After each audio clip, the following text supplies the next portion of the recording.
cómo conducir una empresa de 30 a 300 empleados sin morir en el intento. Empresarios, gerentes y especialistas aportan cada semana experiencias y análisis sobre un actor clave de la economía argentina. M de Medianas, con la conducción de la consultora Marianela Labate y el periodista Carlos Liaskovich, muestra soluciones y herramientas concretas para empresas que ya no son pequeñas, que se han profesionalizado y que quieren seguir creciendo de un modo sustentable. Los lunes, a las 14 horas, por Radio Cultura. Buenas tardes, bienvenidos otra vez a M de Medianas. ¿Cómo estás, Carlos? Buenas tardes. Salió el sol. Salió el sol, pero llegó el frío, Marianela. Prefiero. ¿Preferís? Sí, por mis pagos está nevando, así que un poco de frío me hace sentir en casa. Les recordamos a nuestros oyentes por qué nos llamamos M de Medianas. Prendemos el GPS. Hoy es un lunes relativamente tranquilo en cuanto a tránsito. El equipo llegó completo y a tiempo, así que eso es un milagro. Pero nosotros vamos a aprender ahora el GPS de las medianas. Así es. Las medianas aproximadamente son aquellas que tienen entre unos 30 y unos 300 empleados, pero sabemos que esa tipificación o caracterización numérica no es suficiente para definirlas. Una mediana puede ser parte de la cadena productiva de una multi, integrar en la propia una startup, profesionales, una pequeña, y en ese como andar a veces complicado, sí, o a veces tratando de profesionalizarse, que vos decís siempre que es la palabra que las define, muchas veces su ADN quedó mezclado dentro de esta sigla PYME que mucho no las representa. Así es. A veces ha pasado desde el lado institucional o gubernamental, podemos decir municipal, nacional, etcétera, que no hay tantas propuestas o iniciativas para acompañarlas. A veces desde el ámbito privado también, financiación, temas de banca, que suelen hablar al PYME, pero es al pequeño, es a la micro o al emprendedor. Y cuando lo representan como muy pequeño. Claro. ¿No? Como el dueño que dirige todo. Exacto. O un dueño que dirige todo porque son 5, 7, 10 claro, empleados, que nada que ver con una mediana, capaz tiene 250. Sí. Y después también hacemos ahí nuestro mea culpa. También desde los medios hemos dicho las pymes y hacer una generalización. Sí. Por eso después apareció el programa en el que podemos como separarlas del resto. Y me parece que también es relevante contar que tienen entre más o menos un 25% del empleo registrado. Así es. Que no es menor, y muchas de ellas en servicios y otro tanto en sectores industriales. Completamente. Que hemos dicho muchas veces que es como el patito feo del sí, marketing, porque bueno, nadie quiere trabajar con, no sé, metalúrgica, herramientas, industrias pesadas, pero son un área muy pujante, inclusive agro y afines. Sí, muchísimas de las medianas en el país son más o menos entre 40 y 45 mil, es un número un poco impreciso, depende de cuál es la base de empleados que se considere. Pero son muy importantes en el tejido de la innovación y justamente de la provisión de las grandes, y representan un peso importante también en exportaciones, ¿no? Así que de este modo la M de Medianas está un poco apuntando a resolver esa falta, esa ausencia de estas empresas, que algunas incluso se caracterizan por tener pocos empleados, están en la base, digamos, de las medianas, pero con un altísimo valor agregado, porque sí, son por ahí 30, 40 ingenieros o tecnólogos o gente que está en el tope de la tecnología y representan mucho más valor que simplemente la cantidad de empleados. Y muchas de ellas exportadoras, que sí, a veces eso no está tan representado. Hemos tenido también sentadas a la mesa algunas de ellas, y bueno, es interesante cómo ese valor agregado busca ser capitalizado más allá de nuestras fronteras. Así es. Bueno, y hoy vamos a develar el misterio de nuestros acompañantes, nuestros entrevistados, que han tenido la deferencia de acercarse aquí a la radio. La verdad que para nosotros es un caso súper interesante, que son los representantes de los hoteles DOT. Correcto. ¿Cómo están? Así que bienvenidos, y con el bienvenidos aparecen en la pantalla, con lo cual se devela el misterio para los oyentes. Iñaki González Arnejo, con el gorro, y Fernando Parada Villar, sin el gorro. Iñaki es el CEO y fundador de DOT Hoteles, y Fernando es el CDO, ¿qué es? Sí, director de desarrollo. Sí, director de desarrollo y partner también de DOT Hoteles. Correcto. Muchas gracias por estar aquí. Gracias. Gracias a ustedes. Hemos tenido un solo caso de hotelería de una dueña en un hotel en Villa Gesell. Así es. Mira. Que fue un caso bastante esforzado, su historia y su herencia familiar. Fue toda una trama que mezclaba lo familiar y lo empresarial de manera un poco difícil, ¿no? Sí. Que es un caso muy diferente al de DOT, porque justamente ustedes apuntan, y empezamos a hablar el tema, a la profesionalización del negocio, ¿no? Correcto, sí.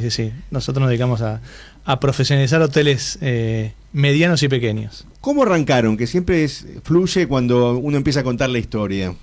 Mira, arrancamos aproximadamente hace 20 años con hoteles medianos a grandes, pero con un hotel en el Calafate, que en el 2003, en un momento donde se entregaban tierras muy económicas porque había que poblarlo, había mucha demanda, Argentina había devaluado, o sea que había muchos españoles que querían venir y no había alojamiento, o sea, por la radio buscaban lugares para alojarse. O sea, te decían que por favor alojes a los turistas en sus casas. Así que arrancamos con ese hotel que después se construyó con un crédito y con inversión propia, y después se construyeron otro hotel más en Iguazú y también un proyecto de inversión de hostel en el Calafate. Esos fueron los primeros 3 hoteles que iniciaron todos. Las piedras angulares. Las piedras angulares. Y arrancaron en el negocio mismo, ustedes, digamos. Exacto. Operando hoteles propios. Sí, operando hoteles propios. Bien. Ahí nos dimos cuenta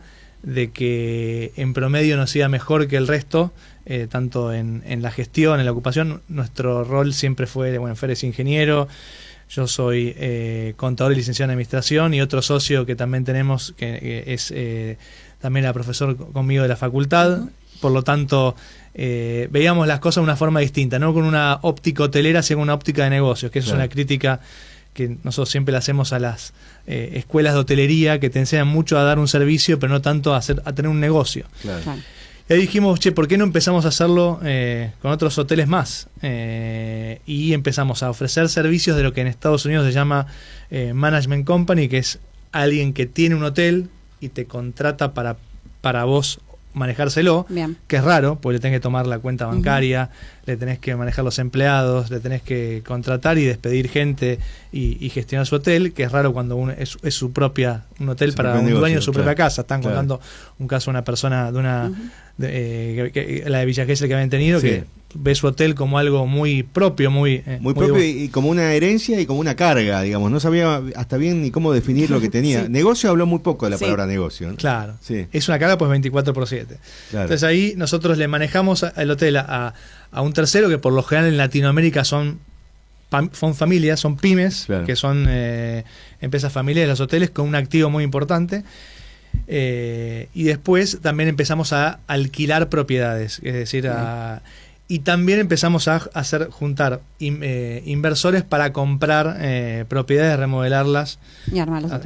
Así que así fuimos creciendo a poquitito, hasta que en el 2018 más o menos nos dimos cuenta de que había un nicho que nosotros llamamos que era el eslabón perdido, que eran los hoteles muy independientes, muy chiquititos. Que son hoteles, las boutiques, digamos. Sí, que por lo general perdían plata y tenían dueños, o sea, hoteles de 10 a 25, 30 habitaciones, y tenían dueños que estaban agotados de operarlo, de no tener plata, y se querían salir. Y que estaban odiando el negocio. Odiaban el negocio. Claro. Y entonces ahí dijimos, ¿de qué manera podemos dar un servicio un poquito más paquetizado a este tipo de dueños de eslabón perdido, para que o se vuelvan a operar o nosotros se lo alquilamos o se lo manejamos? Entonces agarramos ese nicho que por lo general las cadenas no lo abarcan, no lo quieren agarrar. Siempre hablamos de la idealización o la utopía que tiene un dueño que quizás arranca un proyecto hotelero o un negocio hotelero pensando que va a invitar a sus amigos a cenar todos los fines de semana, claro. Y después se da cuenta que está detrás del mostrador vendiendo habitaciones de hotel todas las noches. Entonces ahí es como cuando el proyecto, el sueño se le transforma en un trabajo diario, y es cuando de alguna manera entramos nosotros, entendemos cómo funciona el negocio, tratamos de eficientizar un poco los costos y hacemos o intentamos hacer que el negocio sea rentable.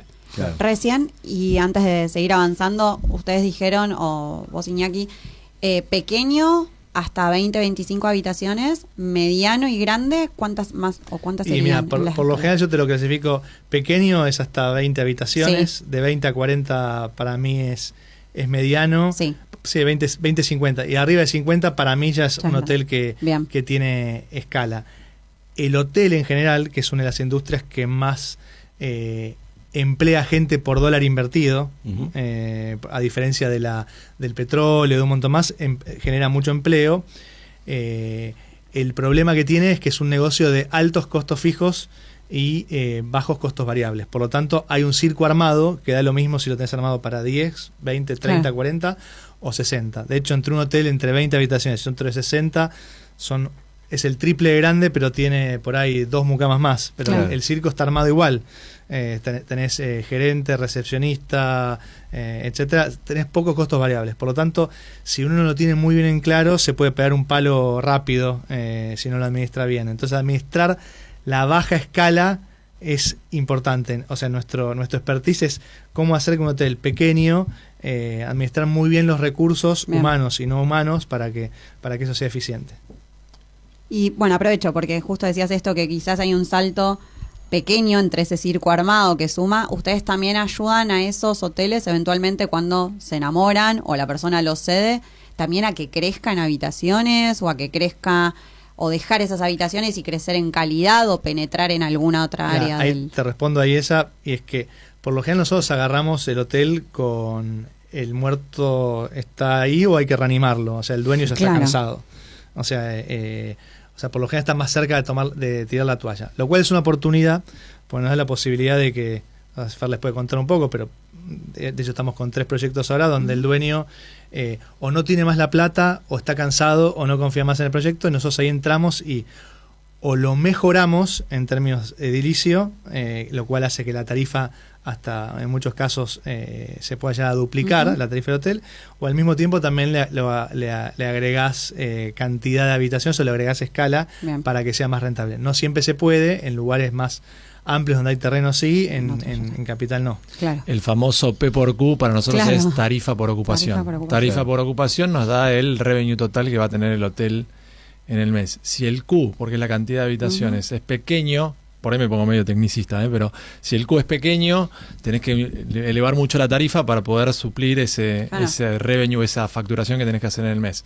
Entonces a veces, por ejemplo, hemos desistido de proyectos de pocas habitaciones, de 8 o 10 habitaciones, porque el P por Q no daba en locaciones donde la tarifa es baja. ¿Está bien? Entonces es muy importante a la hora de evaluar un negocio, incluso para el que se lo quiere poner por primera vez.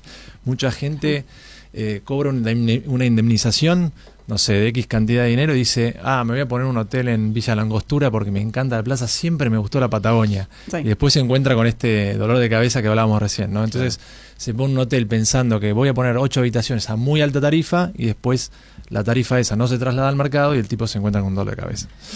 Hay 2 actores en el mundo hotelero que habrán recibido insultos y elogios de manera paralela, que son las plataformas, digamos, para viajeros, desde TripAdvisor a Booking a tantas otras, y Airbnb como el gran cuco que parecía que venía a comerse la industria. ¿Cómo está ese vínculo en 2026? ¿Cómo se han adaptado en el negocio hotelero? ¿Qué cambios imaginan? Mira, el amor-odio existe, pero es inevitable, como pasa en cualquier industria. O sea, como los supermercados, en definitiva, la disputa está en el poder de quién es el dueño del cliente. Y claramente en esa pelea, lo que nosotros llamamos las OTAs, que es Online Travel Agency, que son Booking, Despegar, Expedia o incluso Airbnb, lo hacen mucho mejor que el hotel por su propia cuenta, porque tienen surtido, algo que, o sea, te pueden ofrecer una variedad de cosas, tienen mucha más inversión tecnológica y hacen mucho más marketing. Por lo general son muy útiles en ese sentido. Cobran una comisión muy cara, por eso los hoteleros las odian en cierta forma, las aman y las odian al mismo tiempo porque generan muchos clientes. Te genera mucho Q, pero poco P, digamos. Claro. Exacto. Son muy buena vidriera, pero después llevan un porcentaje importante. Ahora, hay una frase que decía el ex CEO de Expedia, que es una de la número 2 del mundo, que decía, nosotros te mandamos un cliente por el 25% de comisión que duerme con vos, come con vos, desayuna con vos, se hace todo con vos, y vos no tenés la oportunidad de que la próxima vez que vaya vaya en forma directa, ya es un problema tuyo. Claro. Entonces, ahí el hotelero también no ha sido muy hábil. Nosotros lo trabajamos mucho, nosotros más o menos medimos mucho el mix, nosotros llamamos mix de canales, que es el porcentaje de venta o de reservas que vienen por un canal. El canal directo, que es cuando te llaman a vos, o hablan por WhatsApp con vos, o el propio motor de la página web, o una consulta por email o lo que sea, es más o menos el 50% en nuestra cadena, 50-52. Y el resto viene por canales que llamamos indirectos, que por ser indirectos te cobran una comisión o una tajada. Pero algo que nadie sabe, o que muy pocos hoteleros lo saben, es que por lo general todas las búsquedas se inician en una OTA, en Booking o Expedia o Despegar. Y ¿cómo se llama? Y por lo general hay una cosa que se llama efecto cartelera, que esas personas que entraron a ver el hotel ahí en la góndola del supermercado, después agarran el celular o y lo googlean. Exacto. O lo buscan, y ahí está la oportunidad de uno de decir, che, ¿cómo atraigo a una persona que ya se fijó que le interesaba mi hotel en Booking o en Despegar, como para que lo reserve en forma directa y no por acá? Las OTAs ahí ofrecen mucha financiación, lo cual es muy bueno. Eso responde a tu pregunta de la OTA. Si querés, Fer, vos contarle la importancia nuestra de reputación de TripAdvisor y de... Solo para agregar lo de la OTA, es importante estar en la góndola. O sea, viste, este amor-odio que hablaba Iña recién es súper importante, porque el hotelero a veces se enoja con decir, che, no quiero estar acá porque me está cobrando un 20% de comisión, pero si no estás acá o no apareces acá, después no vendés. Y después hay un tema súper importante a nivel reputación, que todas estas OTAs o OTAs te miden la reputación, y la reputación es un factor determinante a la hora de vender. Hoy por hoy nosotros googleamos un hotel en Google y te sale qué puntuación tiene tu hotel, y por ahí lo que nosotros llamamos el walk-in, que es la persona que está buscando hotel en el destino y no sabe ni a dónde ir, se guía por por Google y te reserva en el momento, o te aparece directamente en es la prueba social, ¿no? Y es el espacio donde alguien se tomó el trabajo de dejar una reseña, y la gente cada vez como que confía más en eso. Uno en su propio sitio, más allá de que podés levantar comentarios de terceros, es como medio inchequeable, ¿no? Es decir, más 100%. De 7 de cada 10 clientes nos vuelven a elegir. En cambio, vos en Google sabés que eso no se puede alterar, salvo campañas para juntar reseñas y demás. Mirá, yo hoy por hoy creo que no miro una película sin leer reseñas, porque no me quiero morfar las 2 horas de la película que no me gusta. O un café de menos de 4,3, no sé, no voy. Digo, uno tiene su vara en eso. Pero miro también la cantidad de reseñas. También. Menos de 200 no miro, porque también. Difícil que tenga 200 primos, pero entre amigos y gerentes primos. Los gerentes de cada hotel tienen objetivos económicos en función de las reseñas. Así que... Sí, tienen un objetivo de costos, se divide en dos: objetivo de 50% de costos y 50% de lo que llamamos reputación. Entonces, el personal tiene que estar por encima de 9 puntos de reputación, por ejemplo, ¿no? Entonces, la persona, el gerente que está encargado del hotel, cobra a fin de mes un plus o un bono por cumplir ese objetivo. Así que sí, la reputación para nosotros en la hotelería en general es como respirar. Pero igual los gerentes odian las críticas, porque muchas veces o son injustas, o sobre todo las que son del ejemplo, che, el hotel no tenía pileta. Sí, no tenía pileta. Claro. Lo que te está queriendo decir es que estaría bueno, que hubiese estado bueno que tenga pileta, lo cual te da una oportunidad también de mejora, ¿no? Sí. Porque te habla de lo que el cliente que va ahí, si se repite mucho, probablemente tenga que hacer una pileta, o si se repite mucho gimnasio, probablemente tengas que encontrar la forma de tener un gimnasio. Hay que escuchar al consumidor para poder hacerlo. Pero es verdad que a veces da bronca, y tenemos un gerente que no es muy hábil contestando, por ejemplo. Claro. Entonces tuvimos que pasarlo por ChatGPT con una regla para que lo aliviane. El problema es que los servicios estamos hechos en el vínculo mutuo de personas que experimentamos, y si yo voy medio de malas a un hotel o a una experiencia turística, es probable que también eso implique un cristal, ¿no? Digo, uno trata de mantener ciertos estándares de respuesta. A veces el cliente no lee, quería climatizada, no, era fuera y sin climatizar. Bueno, también esa es la parte difícil, me parece, de desandar en los servicios y ser como muy claro a la hora de educar al cliente. Sí, ahí hay una cuestión que tocaste, un punto que es interesante, que es, en el mundo en general se está orientando hacia 2 caminos: los hoteles súper tecnológicos, donde vos casi no ves a la recepcionista o al recepcionista y vas directo y entras a tu habitación. En Estados Unidos pasa eso hoy por hoy. Y tenés la contracara, que es el hotel casi súper personalizado, donde vos no te digo que tenés un botón que te abre la puerta porque eso un poco se perdió, pero tenés ese tipo de personalización. En los que tenés personalización, vos tenés un punto de contacto como para evaluar, che, el tipo vino pensando que iba a haber una pileta climatizada, no la hay. Puedo salvaguardar o puedo reflotar esta situación. En el hotel en que el tipo entra, o tecnológico, no se encontró con la pileta no estaba climatizada, y la review te llega y perdón por la expresión, te la tenés que bancar. Sí. Pero está bueno ese punto que tocas. Es como que los dos caminos que están tomando el mundo hoy por hoy es, che, me voy a y nosotros también lo validamos todo el tiempo, porque nosotros, un hotel corporativo en Buenos Aires, decís, claro, y por el ¿para tipo qué viene, tanto ¿para qué mimo? tanto? Vamos a bajar los costos y darle servicio por otro lado, ¿no? Que tenga wifi excelente, que la ducha de agua caliente obviamente no pueda fallar, un montón de cosas, que la entrada que el ingreso al hotel sea muy liviano. Sí, capaz valora más una tintorería adentro. Exacto. Sobre todo el viajero de negocios, que viene con poca muda, que tiene que estar vestido de forma profesional o lo que fuere, ¿no? O un buen centro de convenciones adentro, o un buen gimnasio para despejarse, 100%. Por encima de alguien atento y un desayuno con mermelada artesanal. Exacto. Qué bueno que tenemos casos de hotelería boutique también en Buenos Aires, donde la persona, el huésped, viene buscando otra cosa, y ahí sí la atención es bastante más personalizada. Ustedes ofrecen 3 tipos de gestiones, digamos, como para resumirlas. Una es la gestión total, la comercial y el alquiler. Lo del alquiler me dejó ahí como desconcertado, pero ¿qué implica cada una? Digamos? Y ahí el alquiler, te cuento, el alquiler, que es, si querés lo definimos como el mayor compromiso, que es donde el dueño se va de la propiedad, nosotros le alquilamos el inmueble, le pagamos un alquiler fijo mensual por el uso de ese inmueble, para nosotros comercializarlo, hacer el negocio. Nosotros nos hacemos cargo del personal que él tenía y empezamos a encargarnos de ese personal y a pagar sus sueldos. O sea, tomamos el riesgo del negocio y el dueño empieza a cobrar un alquiler fijo. ¿Y ese alquiler para algún empresario hotelero, alguna familia hotelera que está ahora conduciendo establecimientos y quiere analizar esa posibilidad, más o menos qué porcentaje es de la venta o cómo se hace el cálculo? Es el 50% de lo que nosotros estimamos que nosotros podemos lograr de ganancia con ese hotel. Supongámoslo en general, si el hotel pensamos que puede generar $20.000 de ganancia, el alquiler debería ser de $10.000 fijo para el dueño, y nosotros de $10.000 a riesgo.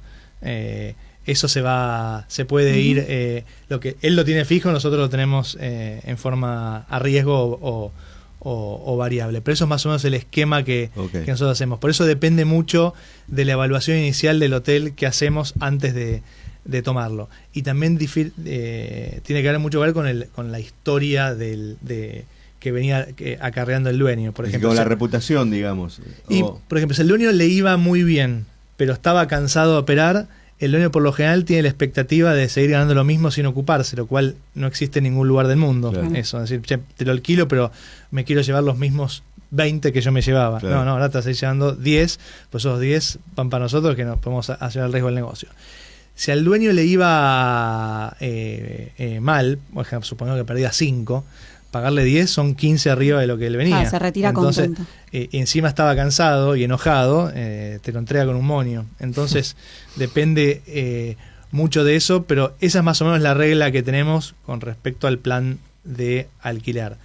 El plan ahora te cuento el otro extremo. El otro extremo es solo te comercializamos, que es el plan 1, donde ahí hay un dueño que se quiere seguir ocupando, está detrás del negocio, está detrás del mostrador, es parte del activo del negocio, porque atendido por el dueño hace que haya mejor reputación, pero no le da el tiempo o no sabe como para ayornarse en cuanto a la comercialización. Entonces nosotros lo que hacemos es un presupuesto de cuánto creemos que ese hotel puede lograr, lo comparamos contra lo que él logra hoy en día, a veces es difícil porque no conocen mucho sus números, y en función de eso le decimos, mira, entre $1.500 y $2.000 por mes nosotros nos ocupamos de hacer la comercialización integral del hotel. Tenemos todos los sistemas, todo el marketing, todo el revenue management, que es el manejo de las tarifas. Sí, incluye también las OTA. Incluye todo eso, y el dueño se dedica a recibir la gente, a administrar, a pagar los sueldos, a armar el equipo, etcétera. Es el plan 1, que es el plan parecido a externalizar el departamento de marketing. Exacto. Son como un CMO externo ustedes. Exacto. En ese caso. Siempre hablamos de 3 patas. Hablamos de una pata de software, que es toda la parte tecnológica.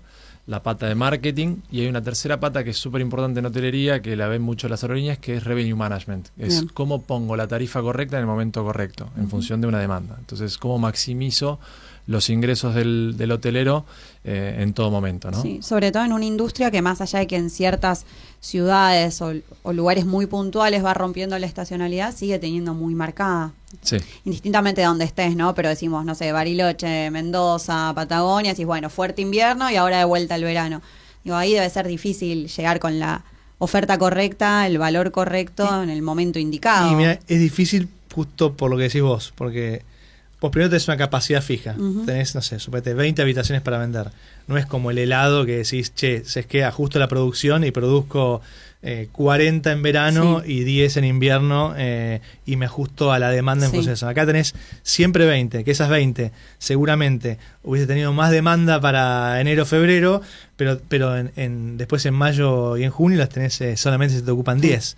Entonces te queda capacidad ociosa. Entonces, la administración de precios tiene que ver con eso, en cómo hacer para cobrar caro cuando hay demanda para que te sobrepasa tu capacidad fija y vos no podés construir más habitaciones, y cómo haces para vender más barato en los momentos de baja demanda, siempre sabiendo que es un producto que a las 12 de la noche se pudre y es perecedero, no es que lo estoqueas y lo puedes volver a vender. Y yo te interrumpí y nos quedaba una tercera, una como más del medio. Es la del medio. La del medio es lo mismo que hacemos a nivel operacional y administrativo, pero sin alquilar. El riesgo lo sigue teniendo el dueño. Okay. O sea, los empleados son del dueño, sigue operando con su...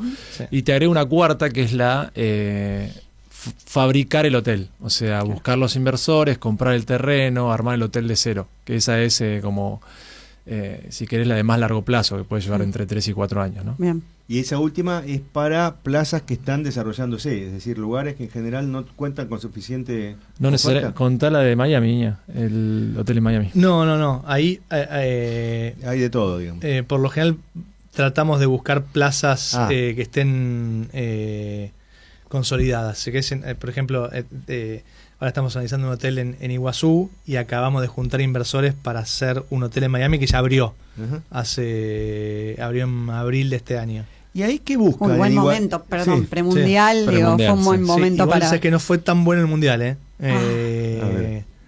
pero de hecho fue mejor abril que el mundial en tarifa y ocupación. Mirá, mala mía, esa es la falta de tacto en el presupuesto decía que iba a ser mejor, fue lo que sucedió. Mirá. Sí. ¿Y ahí digamos, cómo perfilan un hotel con tanta oferta en Iguazú y en Miami nada menos? Digamos, ¿qué es lo que buscan como diferencial o cómo hacen investigación de mercado? Mira, lo que se hace siempre es, vos lo que haces es analizás la cantidad de plazas o de habitaciones que hay en el lugar, ¿no? Y lo que vos agregás, cuánto agrega. Y si eso roba o no roba, pues las plazas por lo general lo que hacen es van creciendo en demanda año a año. Ejemplo, Miami es una plaza que año a año crece. Iguazú puede ser que no. Por lo tanto, si la plaza no está creciendo y vos agregás más inventario, en definitiva... estás comiendo lo que tienes. Le vas a salir a comer una torta que se achicó a otros. Claro. El problema, pero lo que pasa es que si vos entras con un producto nuevo y la plaza está obsoleta, en Argentina, ahí es donde ganás. Igualmente en Iguazú, por ejemplo, tratamos en Argentina, más que hacer hoteles desde cero, es agarrar hoteles existentes, remodelarlos y agregarles más escala. Entonces ahí es como es mucho más sabio. ¿Y por qué la punta a punta de Miami Iguazú? Primero porque somos argentinos y nos tira un poco la patria, y las locaciones que son buenas, como pueden ser Iguazú, Mendoza, la Patagonia, Bariloche, Calafate, Buenos Aires, ni hablar, son plazas que ya están demostradas y no tenemos que ir a abrir hacer, como decimos nosotros, ser ministro de turismo de Villa Pegüeña, que es un destino que está ciertamente medio consolidado, pero que hay que hacer un laburito atrás de exposición.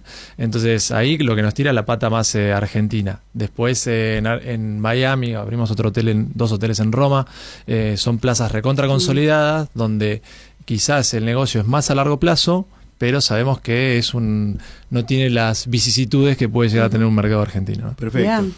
Bueno, vamos a hacer una pequeña interrupción comercial. Estamos con Iñaki González Arnejo y Fernando Parada Villar, que son de fundador y CEO y CDO respectivamente de DOT Hoteles. Y les dejamos para el retorno después de la pausa una pregunta que yo nunca dejo de hacer. ¿Cómo imaginan el impacto que pueda llegar a tener China en algún momento en el turismo sudamericano? Y si hay algún plan para eso, o si al revés están pensando acercar ese flujo inmenso y creciente de gente alguna vez a Argentina y América Latina. Soy tenista de alto rendimiento y en la vida soy exactamente igual. Por eso banco a Sancor Salud, una cobertura de alto rendimiento, con todo lo que necesitas. Sancor Salud. La buena salud es todo. Si disfrutás del cine europeo, las historias intensas, las miradas diferentes y el talento del cine contemporáneo, Eurochannel te ofrece cada día una cuidada selección de películas de toda Europa, thrillers, dramas y grandes producciones actuales. Eurochannel, el cine europeo que se siente. Disponible en Flow, canal 324.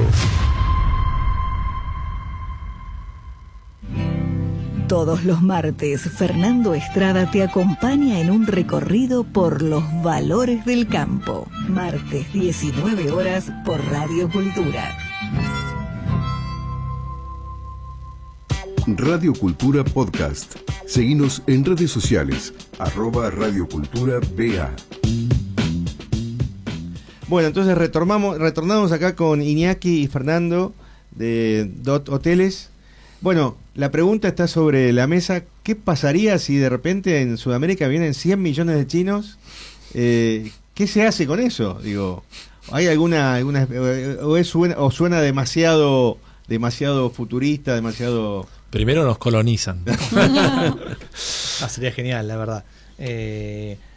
Si me preguntás a mí, y con Fer lo creemos, y bueno, estamos en esta industria y lo vamos a defender igual, es que Argentina tiene un valor agregado turístico y debería ser una de las puntas de lanza a nivel industria de Argentina, por los lugares que tiene, por los paisajes y por la cultura, etcétera.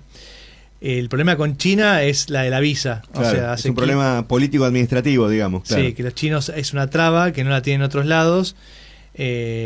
Así que seguramente empezarían a venir, pues están viajando y están llenando todo el resto de los otros lados. No lo dejan de ver como un destino secundario y exótico. Okay. O sea, compite contra otros destinos secundarios. Sí es cierto que Argentina tiene dos cosas que son únicas, que tienen que ver con la Patagonia o el glaciar y las cataratas del Iguazú. Y le podemos sumar Buenos Aires como ciudad, sobre todo por tango y fútbol. Claro. Sí, vienen a buscar la experiencia cultural más que de paisajes, digo, exacto, que no son tan imponentes acá. Sí, ahora, si mirás el mix de nacionalidades de nuestros hoteles, cuando la mirás por lo que es externo, lo que más se lleva sigue siendo Estados Unidos, después España, y después está repartido en lo que es el resto de Sudamérica y Latinoamérica, pero eso es principalmente lo que tenemos. Estados Unidos sigue siendo fuerte, pero sí tenemos cosas únicas que no la tienen otros países. Como para...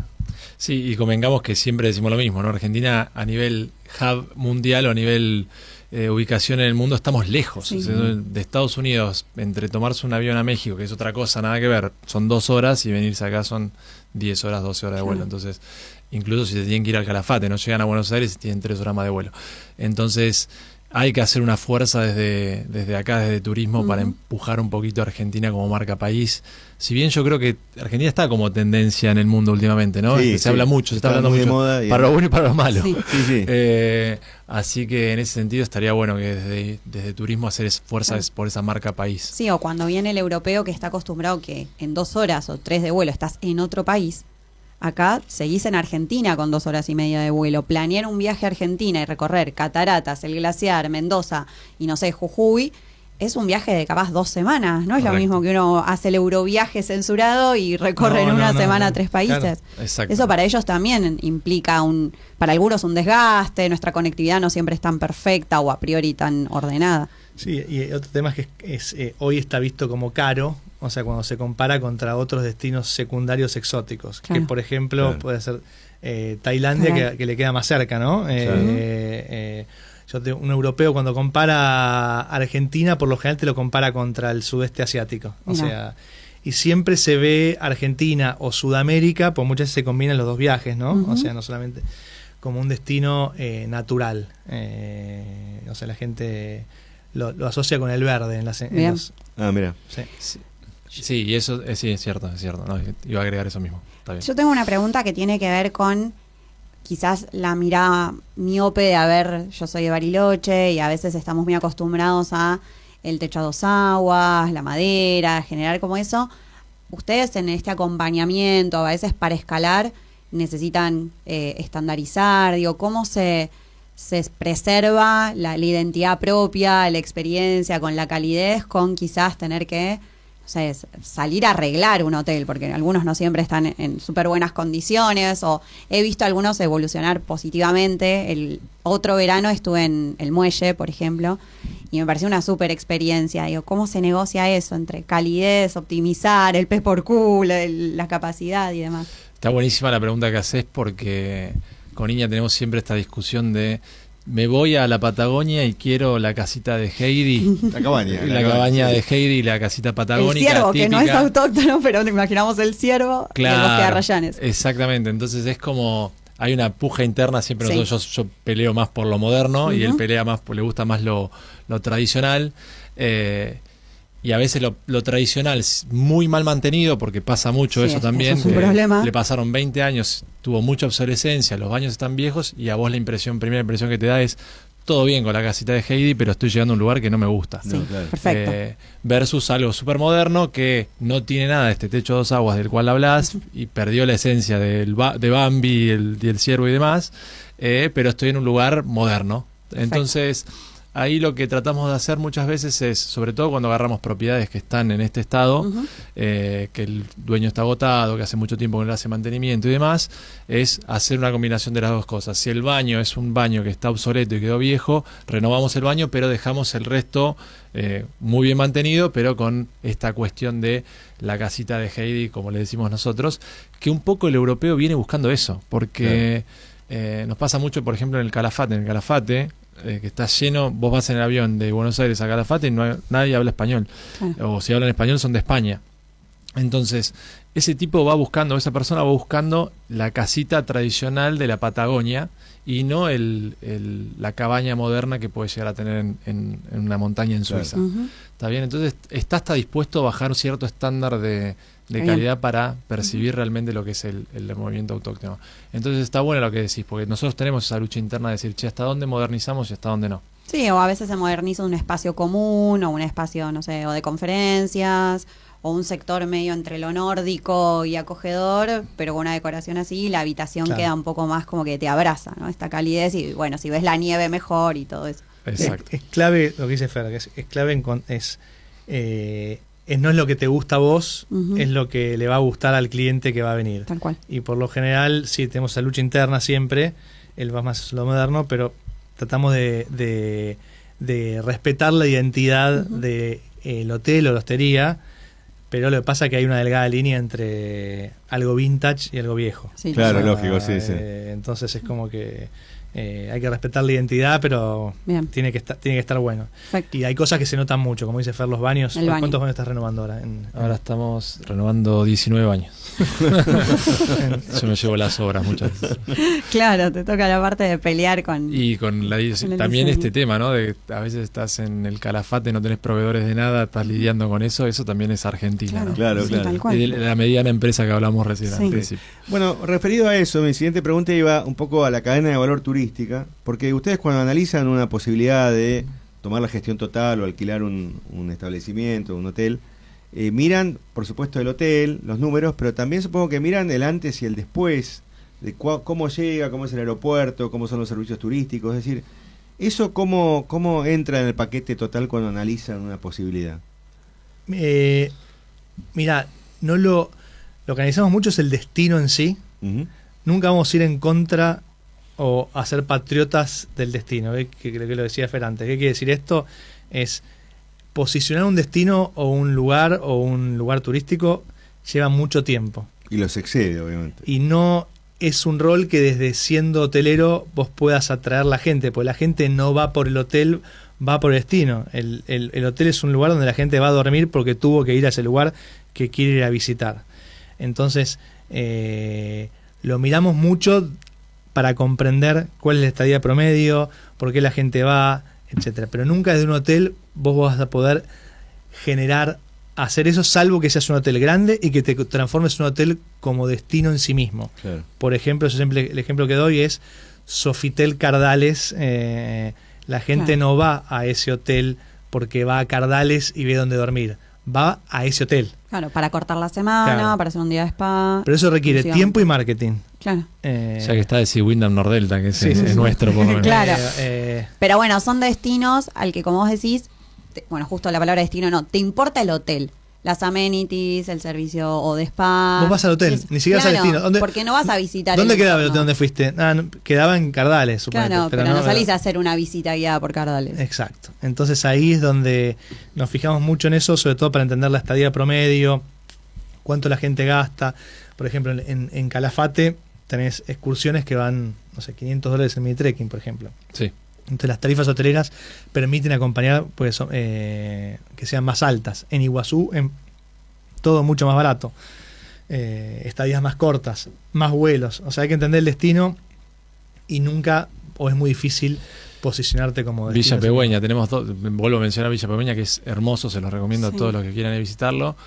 Es un destino que no tiene aeropuerto cerca, o sea, tenés que ir probablemente desde Neuquén, un camino que termina yendo por parte de Ripio. Entonces, el destino en sí le falta esa infraestructura como para decir explota este destino, que es maravilloso. Así que eso.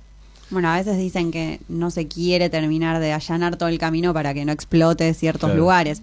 Hay que ver si es del todo verdad también, ¿no? Sí, pero en el fondo es como que empujás a la economía local, Claro, se empiezan tal a meter más establecimientos, la hotelería mueve un montón de la economía local, el turismo mueve un montón de la economía local, creo que Pegüeña depende 100% del turismo. Sí. Así que sí, yo creo que la infraestructura y el acompañamiento a Tal nivel cual. industria nacional, turismo, es importante. Hablemos un poquito también del hotel, como digamos, como lo presentamos al principio del programa, del B2B, el que no es destino turístico, sino que es destino laboral. ¿Eso que está abandonado, está bien desarrollado en la Argentina? ¿Hay posibilidades de mejorarlo? Es decir, por ejemplo, la explosión esta de Neuquén, Claro. ¿esto puede generar negocios para ustedes? ¿Lo están Sí. analizando? Nosotros ¿Qué- tenemos un hotel en Neuquén Ah. y es 100% corporativo. Claro. Y ahí te cambia mucho desde la construcción, que tenés que tener en claro quién va a ir ahí y qué servicios va a requerir. Por ejemplo, es importante que tenga un restaurante, que el restaurante sea que tenga cocina, que la comida sea abundante, o sea, hay que tenga gimnasio, hay un montón de cosas que tenés que tener en esos lugares. Pero sí, de hecho, el turismo corporativo o los hoteles corporativos es el negocio más grande en Estados Unidos, más que el negocio turístico. Bien. O sea, hay más gente viajando en Estados Unidos por negocios que... Y eso incluye el turismo de convenciones también. Eso incluye el turismo de convención, Claro. sí, sí. Pero sí mueve mucho la economía. Acá es algo que todavía se está desarrollando. Y si tengo que preguntar, nuestro ADN está más del lado del turismo vacacional que del turismo corporativo. Es como que en Argentina todavía pasa mucho de que la gente se aloja en un hotel que es de turistas, pero como persona que va a trabajar. Claro. Que tiene particularidades muy concretas, ¿eh? O sea que no importa tanto la vista, la habitación tiene que ser cómoda, tiene que tener buena ducha, tiene que tener un desayuno muy temprano y bueno, tiene que tener gimnasio, tiene que tener... Salones flexibles para hacerlo grande, chico, mediano, Sí. claro. Tenemos hoteles de esos, pero por lo general nos enfocamos más en el turismo, salvo el de Neuquén, que está propiamente dicho Claro. para eso, y tuvimos en un momento un hotel en Anielo, en Vaca Muerta, que estuvo pensado para eso, que no era nuestro, sino que era de management. Ujú. Así que eso es un poco... Perfecto. Tengo otra pregunta relacionada con cómo cambiamos como consumidores. Hace un ratito, Iñaki, decías, no se trata de lo que me gusta a mí, se trata de lo que le gusta al cliente. ¿Qué empezó a pedir de distinto o a esperar o a reclamar el cliente que quizás no pedía hace 5 o 10 años Bueno, atrás? yo te digo los dinosaurios, si querés. Claro, sí. Que se fueron muriendo con el tiempo. Vos ibas, yo me acuerdo que yo viví un año y medio en Chile y los primeros 2 meses me alojé en un hotel y había 2 tipos con una galera en la puerta que te abrían, Claro. 2 vestidos. Bueno, esos no existen más, salvo en algunos hoteles de 700, 800 de la noche Claro. en ciertas ciudades del mundo. Entonces, el doorman, que es el tipo que te abría la puerta, o sea, su rol era casi como un granadero, pero que te abría la puerta, Sí. ese tipo desapareció, no hay más. Sigue estando en el convenio. Después desaparecieron todo lo que sea botones o bellboy o como se llama, todo eso desapareció por el hecho de que antes el objetivo de eso era que vos llegabas con muchas maletas, las maletas no tenían rueditas, o sea que había que levantarlas y subirlas, entonces El ascensorista. el estaba. ascensorista. Claro. Entonces hubo un montón de roles que todavía siguen estando en el convenio colectivo de trabajo, Pero que no existen en la que no práctica. existen en la práctica. Y que muchos hoy no los valoraríamos como usuario.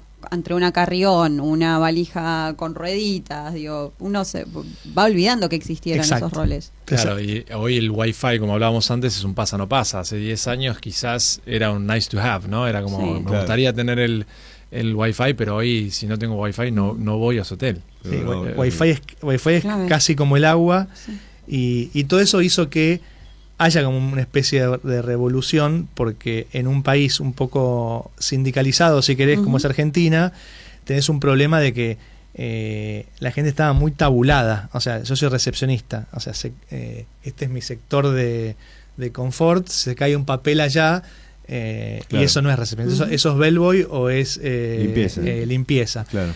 Entonces hoy en día los negocios hacen que el recepcionista se tenga que dar la vueltita, levantar el papel, y eso no estaba ni enseñado ni en los libros de hotelería, ni en los convenios, ni nada. Entonces hay como una cuestión incómoda que está sucediendo, que nosotros la tratamos de luchar, porque en el mundo ya la dio vuelta.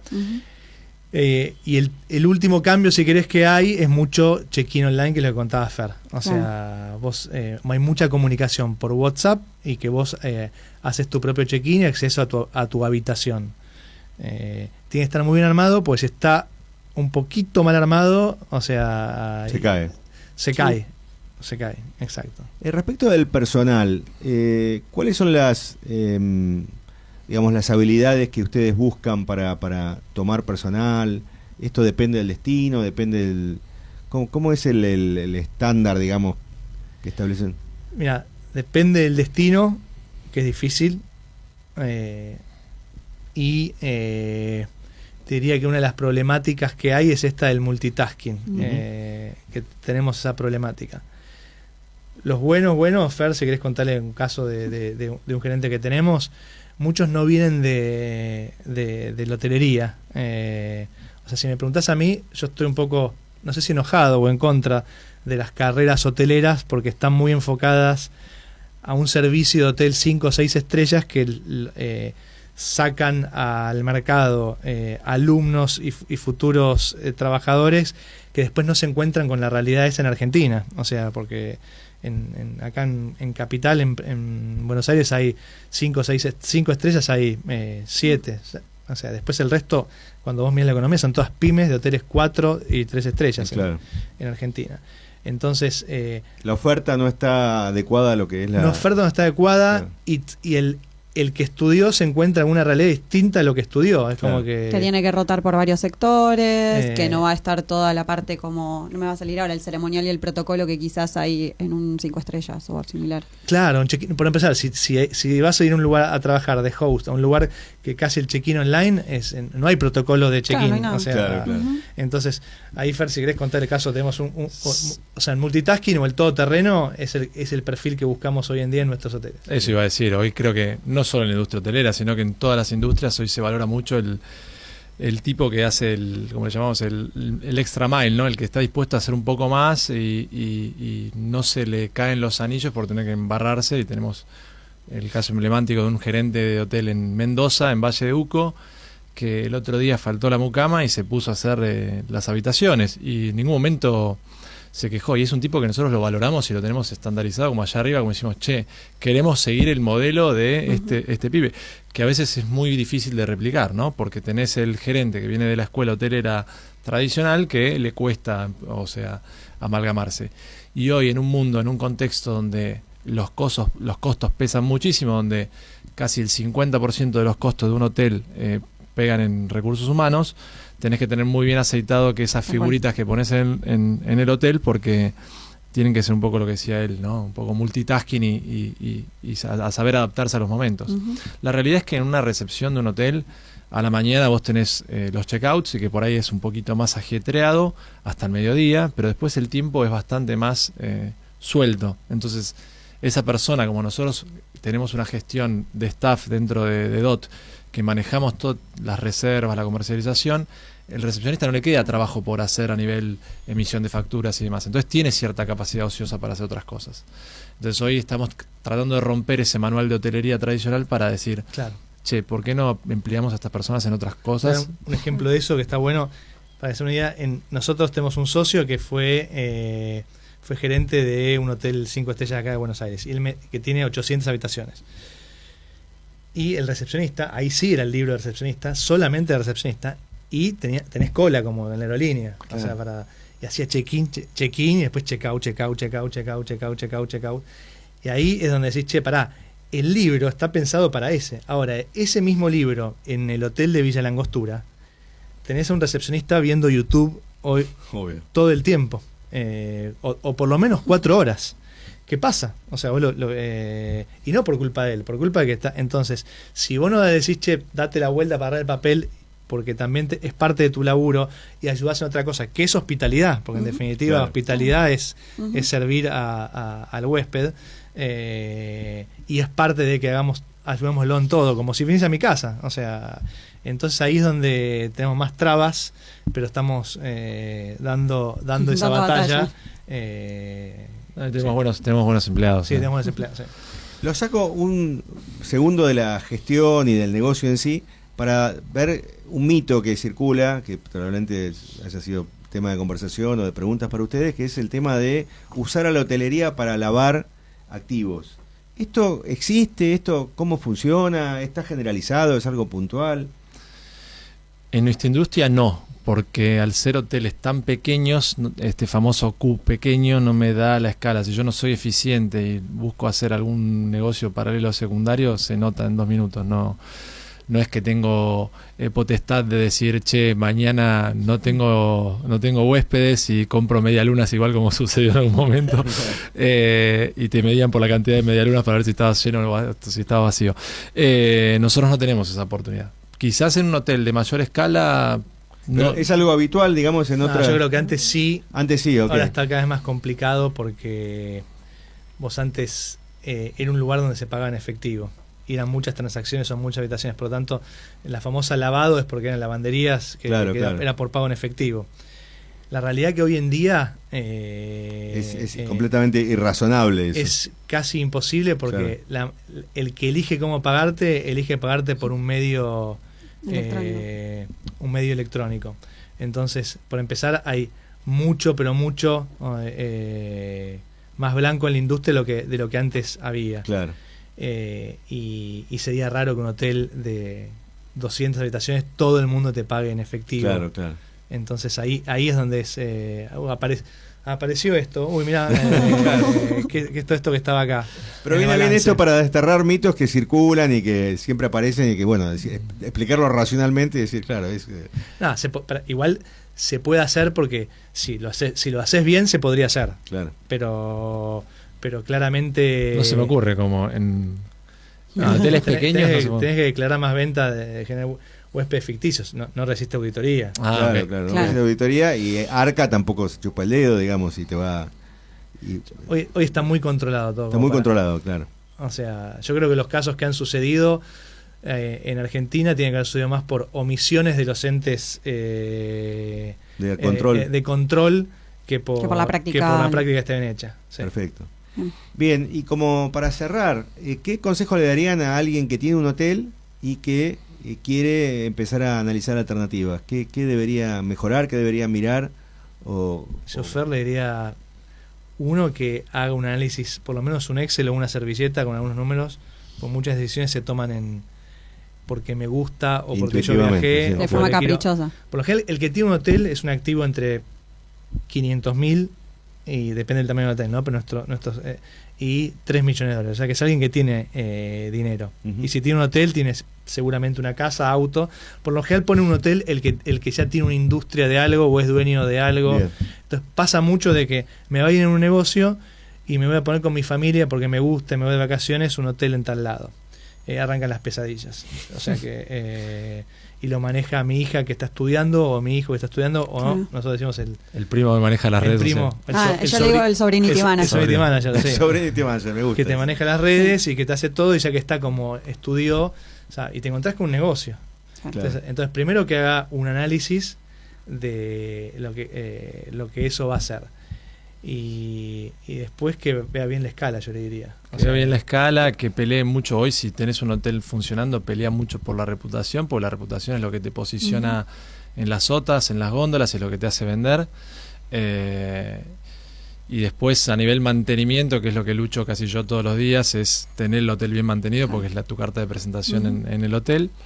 Y después también un trabajo muy fino de revenue management, ¿no? De, como decías vos antes, en la etapa de vacas gordas, tratar de maximizar ingresos, y en la etapa de vacas un poco más flacas, tratar de mantener por lo menos el hotel en break-even y pagar los costos. Entonces, eso es lo que te va a dar un hotel sano o un negocio sano a lo largo del tiempo. Perfecto. Sí, y saber, regla de oro, es un negocio inmobiliario, pero donde el negocio, porque en definitiva es tierra más ladrillos, pero siempre saber de que el negocio vale por lo que el flujo de dinero del negocio da, que por lo general si lo administras bien te debería dar el doble de lo que es un alquiler tradicional. ¿Qué quiere decir esto? Que si vos tenés un hotel, un inmueble residencial que lo alquilás y te da el 4-5% de Argentina, el hotel te debería dar entre 8 y 10, si le va bien. Esa es un poco la regla, y que sí es un negocio 24/7